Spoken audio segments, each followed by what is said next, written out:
Ketika sholat tidak lagi menyentuh hati, berarti maksudnya gimana? Saat kita melaksanakan sholat, namun sholat yang kita kerjakan hanyalah amalan lahiriah, namun tidak memberikan pengaruh bagi batin, sehingga amalan lahiriah ini sama sekali tidak membawa perubahan perbaikan bagi hati hamba. Berkaitan dengan amalan sholat, banyak di antara kita yang kadang merasa, materi kayak gini udah biasa, karena aku sudah sering sholat, bahkan dari kecil saya sudah sholat, orang tua saya juga ngajari saya sholat, saya sudah biasa melaksanakan sholat, mau dipelajari apa lagi? Merasa sudah pinter tentang masalah sholat, ngerti tentang masalah sholat. Akhirnya dia menganggap kajian tentang masalah sholat itu kajian yang tidak update, cuman kajian rutinitas saja, nggak ada sesuatu yang baru. Cuman itu aja yang dibahas, Baik, mari kita buktikan. Kenyataannya mereka yang komentar seperti itu, jika kita koreksi sholatnya masih banyak sisi yang bermasalah. Dan gak boleh dalam urusan ilmu kita merasa senior, sebab siapapun di depan ilmu junior. Saya junior dalam masalah ilmu. Siapapun di depan ilmu adalah manusia terdiri, karena masih banyak yang belum kita pelajari. Ada satu buku, tebalnya 3 jilid, judulnya Sholatul Mu'min, sholat yang dikerjakan oleh mukmin. Buku itu ditulis oleh Syekh Sa'id bin Wahab Al-Qahtani rahimahullah. Buku ini boleh kita sebut seperti ensiklopedi sholat, dan sudah diterjemahkan dalam bahasa kita, sehingga kalau Bapak ingin punya buku ensiklopedi sholat, boleh ditulis judulnya ya. Judulnya Sholatul Mu'min, Sholat Mu'min, karya Dr. Sa'id bin Wahab Al-Qahtani. 3 jilid bahasa Arabnya, saya nggak tahu kalau yang bahasa Indonesianya. Baik, karena beliau membahas sangat lengkap, dari mulai pelaksanaan sholat wajib, kemudian aneka sholat sunnah, tata cara sholat berjamaah, aturan ketika sholat tertentu, misalnya sholat id, sholat istisqa, sholat gerhana, dan seterusnya. Sehingga kalau kita ingin punya ensiklopedi sholat, Anda bisa lengkapi referensi Anda dengan memiliki buku judulnya Sholatul Mu'min. Baik, selanjutnya kita fokus pada materi yang akan kita bahas berkaitan dengan bagaimana sholat bisa memberikan pengaruh bagi batin. Kita awali dari firman Allah Subhanahu wa Ta'ala di surat Al-Ankabut ayat 45. Silahkan yang ngantuk buka mushaf. Surat Al-Ankabut ayat 45. Yang ngantuk silahkan buka mushaf. Ngantuk Pak? Oh tidak, berarti nggak usah dibuka ya. Sudah ketemu? Yang dibuka mushaf bukan buka HP Pak. Sudah ketemu Pak? Al-Ankabut ayat 45. Sudah? Baik. Allah Subhanahu wa Ta'ala berfirman, wa aqimis salat innas salata tanha 'anil fahsya'i wal munkar wa la dzikrullahi akbar. Wa aqimis salat, tegakkanlah salat. Innas salata tanha 'anil fahsya'i wal munkar, sesungguhnya salat bisa mencegah dari perbuatan keji dan mungkar.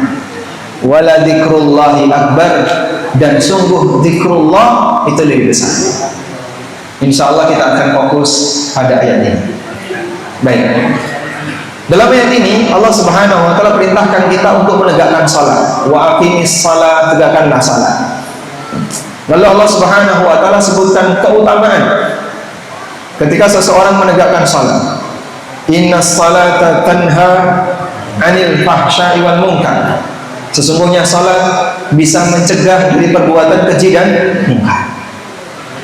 Sering sekali muncul pertanyaan, Pak, kenyataannya banyak orang yang rajin salat tapi dia rajin maksiat.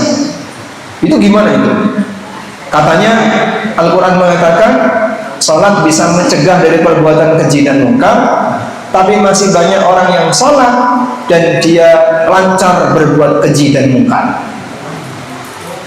Apakah berarti ada yang salah dari ayat ini? Ada nggak yang salah dari ayat ini? Tidak mungkin. Firman Allah tidak mungkin kan salah. Karena Allah Subhanahu wa taala menegaskan bahwa Al-Quran la raiba fi, tidak ada yang perlu diragukan. Semuanya meyakinkan benarnya.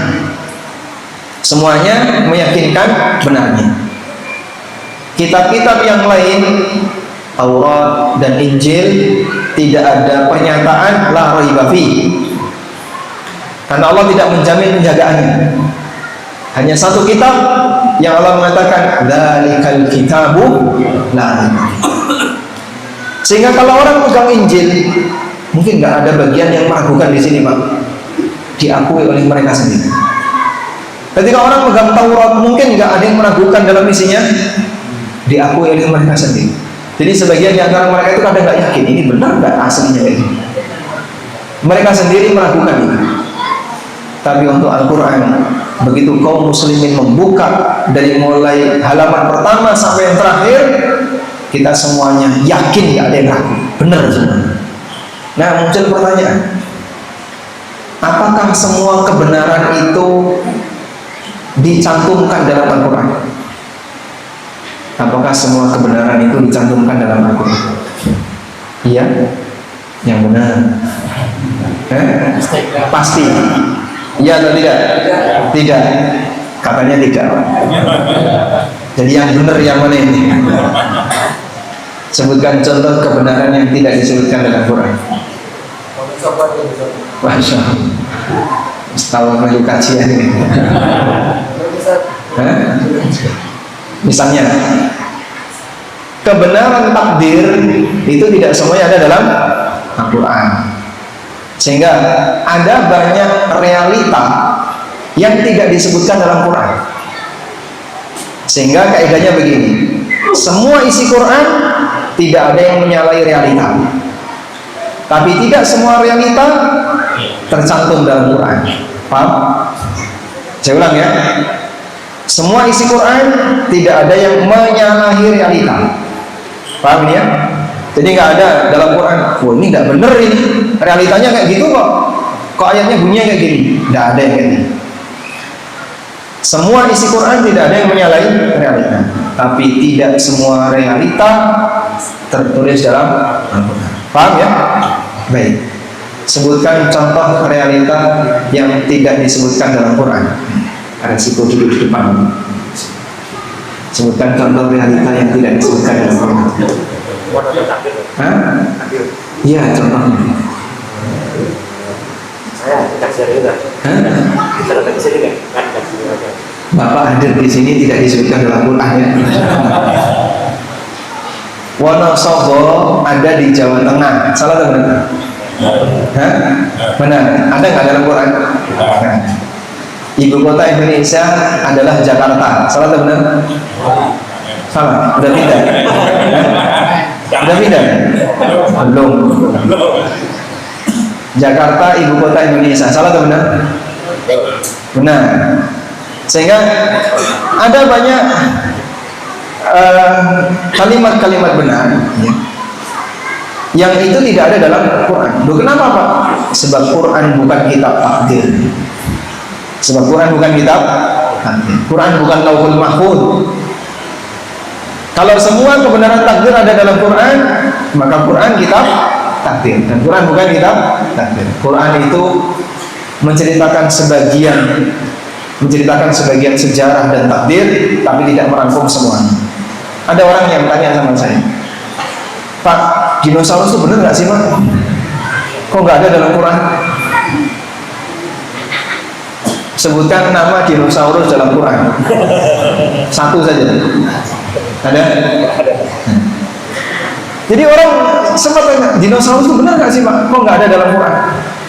Dan memang semua dalam Quran semua yang benar harus ada dalam Quran. Para nabi saja yang diceritakan oleh Allah hanya berapa?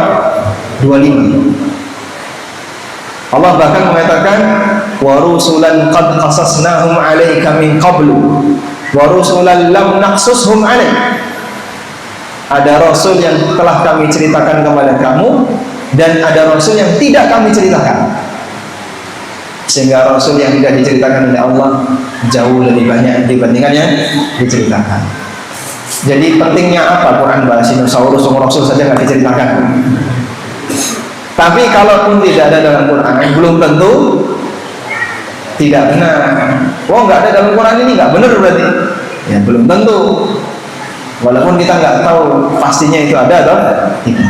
Baik, kembali ke sini. Sehingga ketika kita berbicara tentang ayat tadi, katanya sholat bisa mencegah dari perbuatan keji dan mungkar.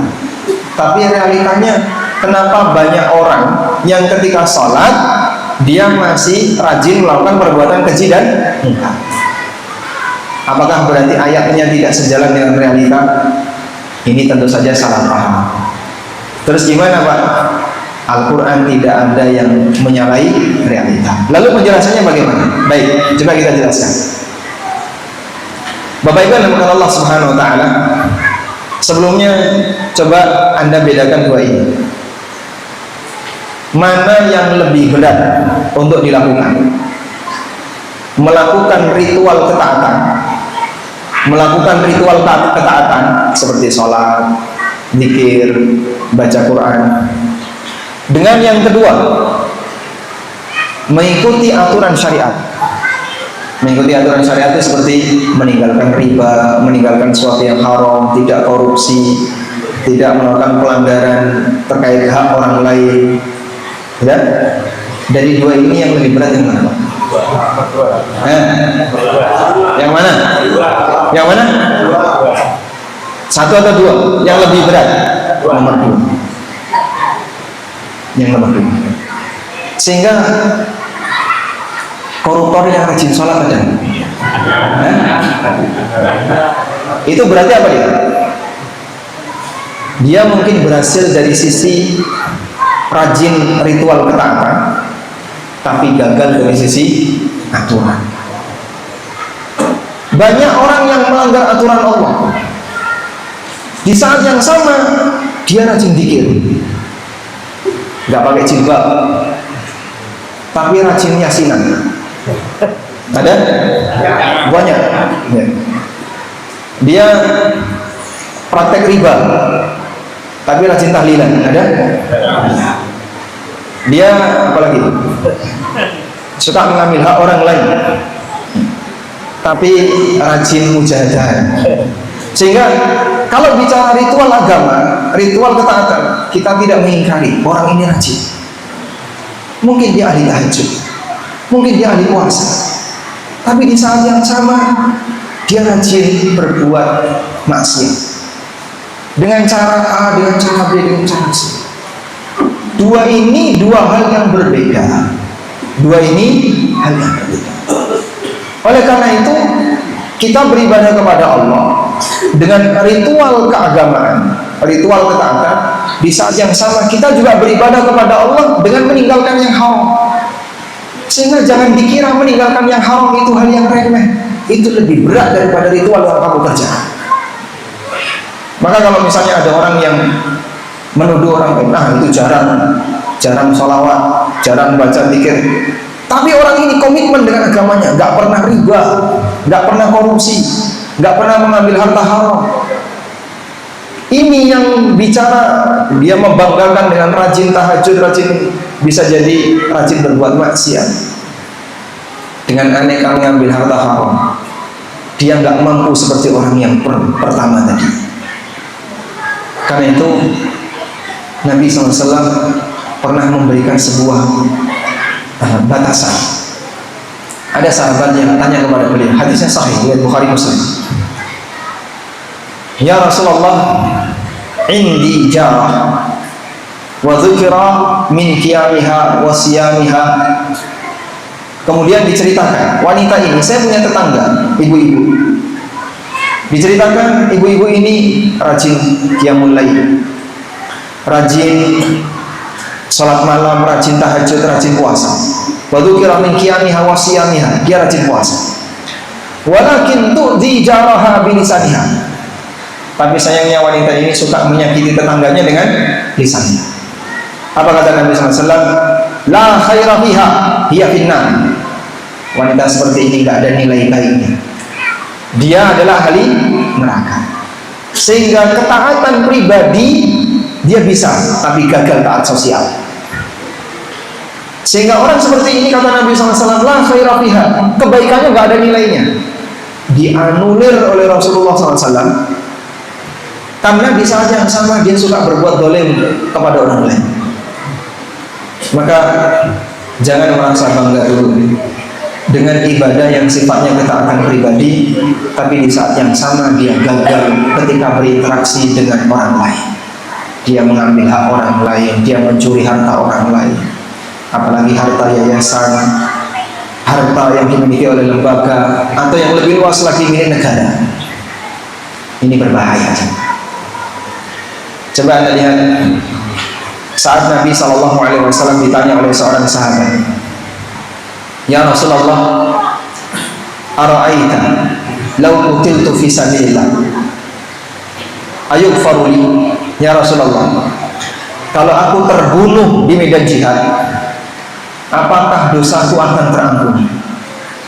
Kata Nabi SAW, na'am, wa anta sabirun muhtasibun muqbilun ghairu mudbir. Iya, kalau kau sampai mati di medan jihad, dosamu akan diampuni selama ketika kau berjuang, kau bersabar, kau mengharap pahala dari Allah, terus maju dan tidak mundur. Berangkat orang itu dipanggil, tunggu, illa dain, kecuali satu, kalau kau punya utang gak ada manfaatnya. Kecuali satu, kalau kau punya utang. Baik, utang itu diambil dengan legal atau tidak? Utang legal ya. Legal itu artinya apa? Bukan kriminal. Sehingga orang mengambil utang, mendapatkan utang itu dengan cara legal, dengan cara tidak melanggar aturan legal syar'i maupun legal negara, bukan termasuk kriminal. Itu pun kalau dibawa mati dalam posisi ketika yang bersangkutan punya pahala jihad dan mati syahid, kata Nabi SAW, ini tidak bisa hilang dengan pahala jihad. Sehingga tanggung jawab utang tidak bisa hilang dengan amalan jihad atau dengan amalan mati syahid yang kita nggak punya amalan seperti itu. Maka kalau sampai ada orang yang merasa gampang, saya penting rajin sholat, saya penting rajin poso, kabeh dosa hilang, rumah samu. Siapa yang jamin kayak gitu? Dan ada orang yang merasa aman untuk berbuat maksiat dengan alasan nanti kalau dia mati ditahlili. Makanya ada banyak orang ya. Coba mungkin Bapak bisa lakukan survei. Ya, walaupun saya belum bisa mengambil banyak sampel, tapi dengar dari sebagian orang, masyarakat awam yang mereka jauh dari peradaban agama, sehingga banyak di antara mereka nggak sholat, nggak puasa, tidak melakukan apapun, itu punya keyakinan, wes rasa mikir sholat, rasa mikir kosong, yang penting oleh mati ditahlili, nek wis ditahlili hilang kabeh dosane. Karena yang mendoakan banyak sekali. Itu keyakinan. Gara-gara keyakinan ini jadinya apa? Orang gampang aturan, sehingga dia berani berbuat maksiat, dia berani meninggalkan kewajiban syariat karena merasa nanti kalau sudah mati ditahlili, nek wis ditahlili melbu tahlil, kan namanya disebut itu ya, bahkan dicetak di depan atas nama ini. Jadi gara-gara keyakinan inilah kadang orang itu menggantungkan diri kepada amalan orang lain. Ini seperti dalam keyakinan agama sebelah, sehingga antara yang rajin ibadah dan yang nggak rajin ibadah nilainya sama, karena semua dosanya ditanggung oleh sang juru selamat. Jadi apa manfaatnya rajin ibadah? Islam, kaum muslimin akan bisa mengalami seperti itu kalau pemahaman-pemahaman permisif serba boleh, berarti ya. Akidah-akidah permisif, ideologi permisif ini disebarkan kepada masyarakat. Makanya dalam syariat kita diajarkan kullu nafsin bima kasabat rahinatun, setiap jiwa tergadaikan dengan amal perbuatannya. Wala taziru waziratun wizra ukhra, seseorang tidak bisa nanggung dosa orang lain. Wa laisa lil insani illa ma sa'a, seseorang tidak mendapatkan pahala kecuali dari apa yang telah dia kerjakan.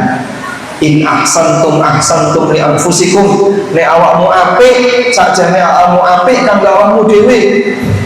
Prinsip seperti ini banyak sekali dalam Quran, tapi dibentahkan sama orang.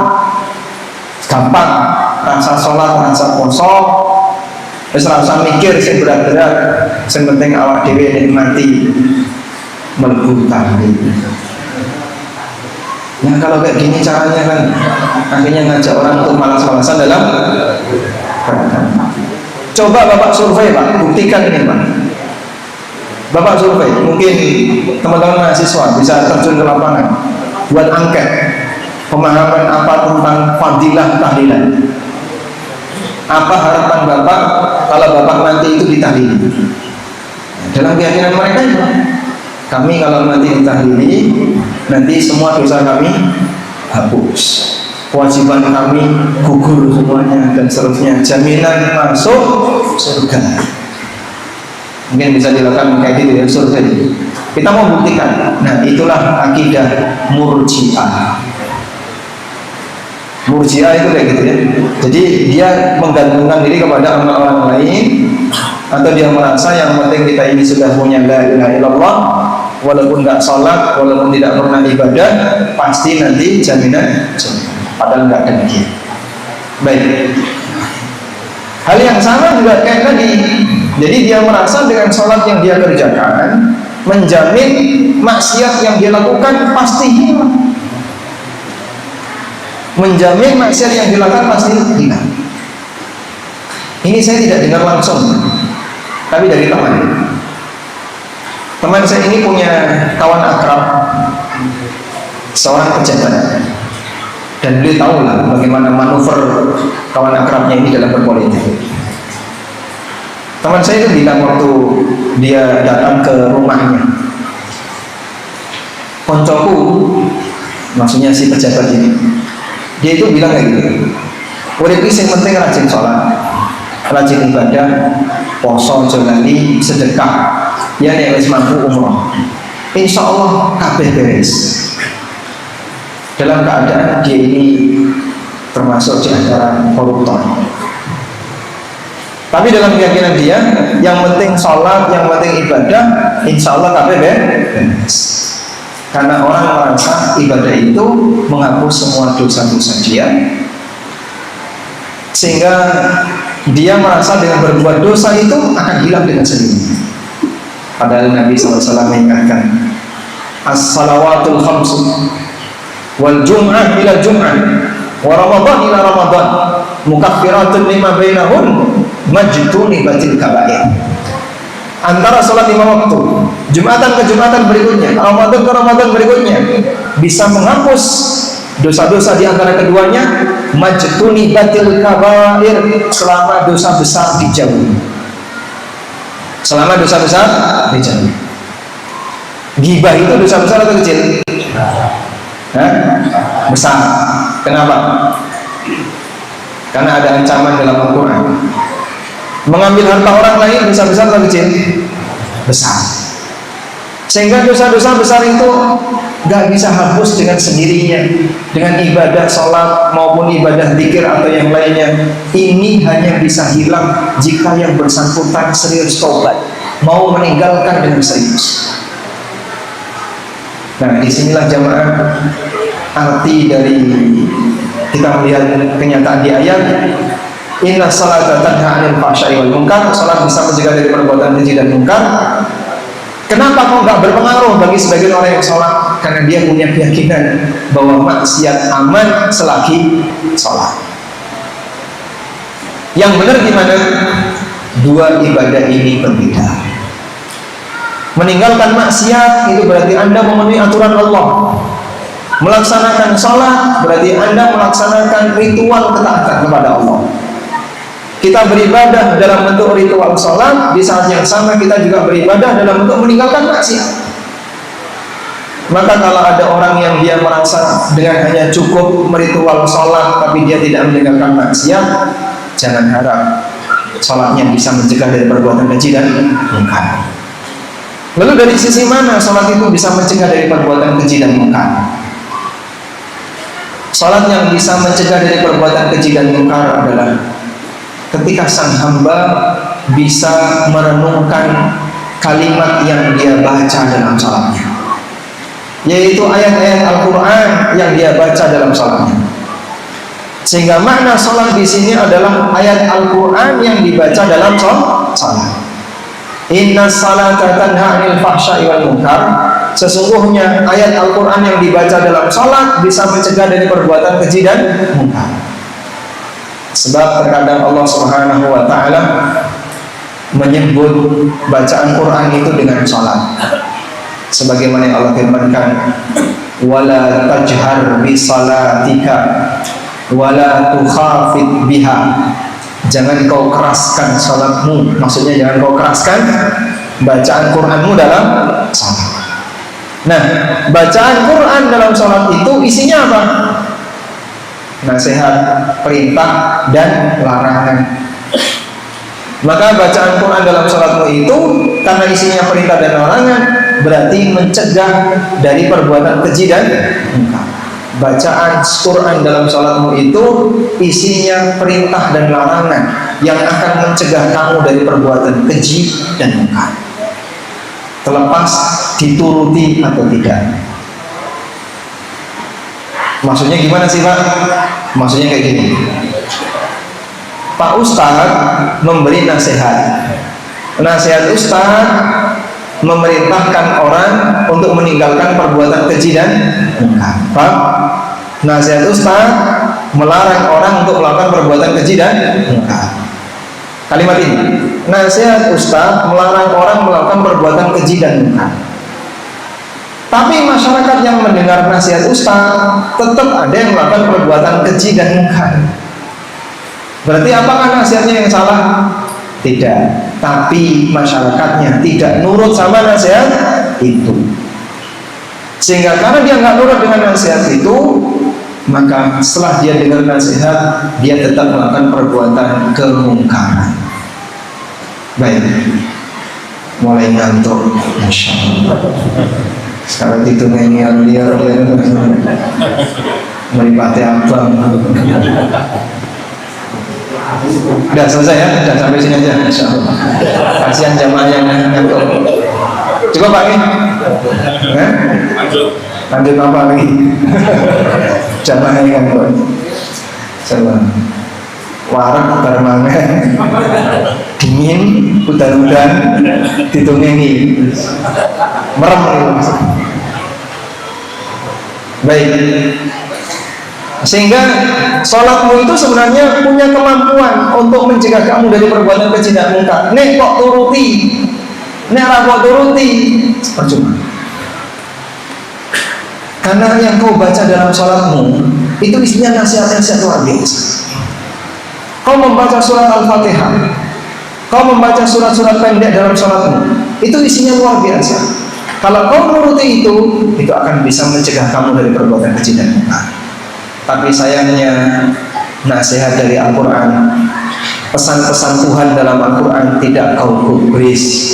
Karena tidak kau gubris, tidak kau pedulikan, maka tidak bisa mencegah dari perbuatan keji dan mungkar. Karena itu Anda catat ini Pak, catat Pak. Ini ngantuk, ini ngantuk ya. Hasan Al-Basri rahimahullah pernah mengatakan, Rubba qari'il Qur'an, Rubba qari'il Qur'an wal Qur'anu yal'anu. Betapa banyak pembaca Al-Quran tapi dia dilaknat oleh Al-Quran. Betapa banyak pembaca Quran tapi dia dilaknat oleh Al-Quran. Kok bisa Pak dilaknat oleh Quran? Sing diwaca itu pelanggaran yang dia lakukan. Sehingga kalau misalnya dia baca ayat tentang riba, ngeri nggak Pak ayat tentang riba Pak? Ya, riba, ngeri banget. Sehingga dia membaca ayat riba. Alladzina ya'kuluna riba la yaqumuna illa kama yaqumul ladzi yatakhabbathu asyaitanu minal mas. Sing mangan riba besok di hari kiamat akan dibangkitkan oleh Allah seperti orang kerasukan setan. Dzalika bi annahum qalu innamal bai'u mithlur riba wa halallahu al-bai'a wa harrama riba. Itu disebabkan karena mereka mengatakan jual beli seperti riba, padahal Allah halalkan jual beli dan Allah haramkan riba. Dan beberapa ayat yang lain. Di ayat yang lain Allah Subhanahu wa taala memberikan ancaman, fa illam taf'alu fa'danu biharbin minallahi wa rasulih. Nek kowe ora gelem meninggalkan riba, umumkan untuk perang dengan Allah dan Rasulnya. Jadi demikian kerasnya ancaman itu. Tapi yang bersangkutan gimana? Nglakoni riba. Ayatnya diwaca Pak. Sebelahnya cek saldo. Ya buka WhatsApp, sebelahnya dia cek saldo. Cedung, oh ana sing mlebu mutasi misalnya. Sehingga apa yang terjadi? Bisa jadi kita ini adalah pelaku, ya, pelaku untuk apa? Pelaku aneka maksiat, padahal peringatannya ada dalam Al-Quran. Betul apa yang dikatakan oleh Hasan Al-Basri rahimahullah, Rubba qari'il Qur'an wal Qur'anu yal'anu. Betapa banyak orang yang membaca Quran sementara dia adalah orang yang dilaknat oleh Quran. Subhanallah.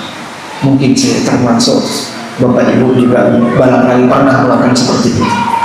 Yang sampean baca adalah ayat yang selama ini Anda langgar. Tapi aku kurang ngerti Pak, nah itu masalahnya. Dan terus pun, bagaimana mungkin kita bisa mendapatkan pelajaran dari ayat yang kita baca? Wong sing diwaca wae ra dong. Yang dibaca saja dia nggak ngerti. Karena itu kalau orang tidak tahu dan tidak paham hakikat dari kegiatan sholat yang dia kerjakan, maka bisa jadi yang dia lakukan membaca ayat ini, membaca ayat itu, hanya menikmati lagunya saja. Namun dia tidak ngerti isinya. Sebenarnya isinya itu sedang menyudutkan kamu. Isinya itu sedang menampar kamu. Mau pakai bahasa Arab, apa kurang ngerti? Nah, kalau orang dihina pakai bahasa yang dia tidak ngerti kan? Hah? Ada dicaci maki tapi pakai bahasa yang dia nggak ngerti. Dia nggak merasa sakit hati. Oh nggak ngerti ya. Ada ini cerita ya. Udah pernah dengar cerita itu? Belum. Ada orang Arab ya, di Indonesia beli apa di toko begitu. Kemudian dia pergi dengan kendaraannya, tapi nggak bayar parkir. Disemprit sama tukang parkir, dia nggak bayar parkir, 14. Akhirnya tukang parkirnya emosi, dilemparlah mobilnya dengan air botol. Nah, orang Arab ini nggak berani untuk mundur, 14. Nah, tapi setelah itu dia berhenti, tanya sama mahasiswa Libya. Ada mahasiswa Libya, ini di Jakarta saja. Dia tanya, apa bahasa Indonesianya keledai? Bahasa Indonesianya himar. Anak Libya ini tahu, dia mau caci maki si tukang parkir, terus kasih tahu kedelai. Langsung dia teriak kedelai. Yang dicaci maki paham nggak? Paham, kedelai Pak. Andai kan dia ngomong keledai, mungkin ini malah berantem. Akhirnya kedelai, dia teriak kedelai. Baik, demikianlah jamaah. Kalau orang nggak ngerti, maka tidak akan memberikan pengaruh. Dari sinilah kita perlu belajar tentang bagaimana bisa menghayati isi sholat yang kita lakukan. Di mana Pak caranya kita bisa menghayati itu?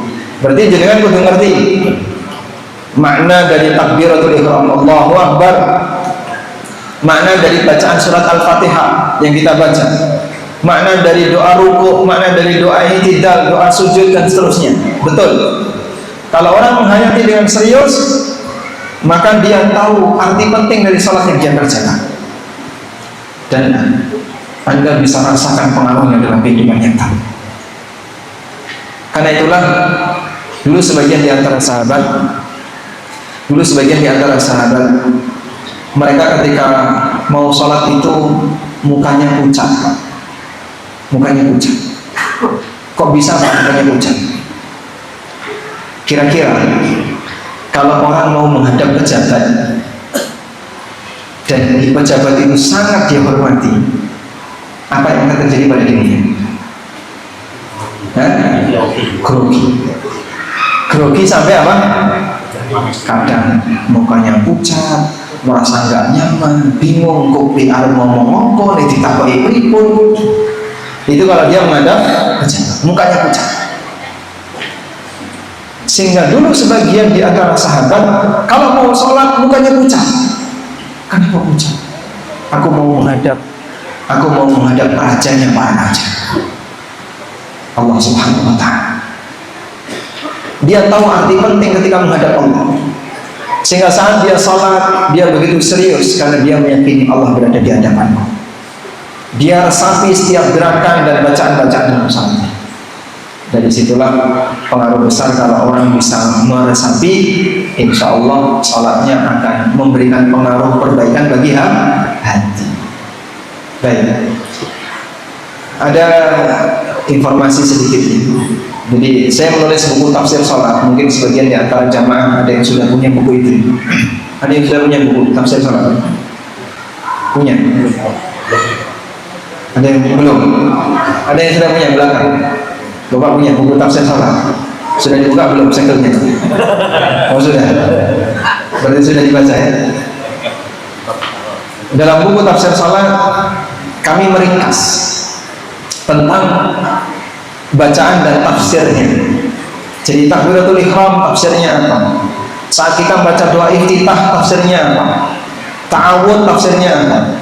Saya berusaha untuk menafsirkan itu dengan cara yang mudah dipahami oleh masyarakat agar setidaknya bisa jadi panduan. Karena kalau mau menghayati makna salat harus belajar bahasa Arab. Delok umure wis ra tekan. Aku umur sudah, kon belajar bahasa Arab, minder dhisik. Maka kita buat ringkasan, kumpulkan dan Bapak pahami ini.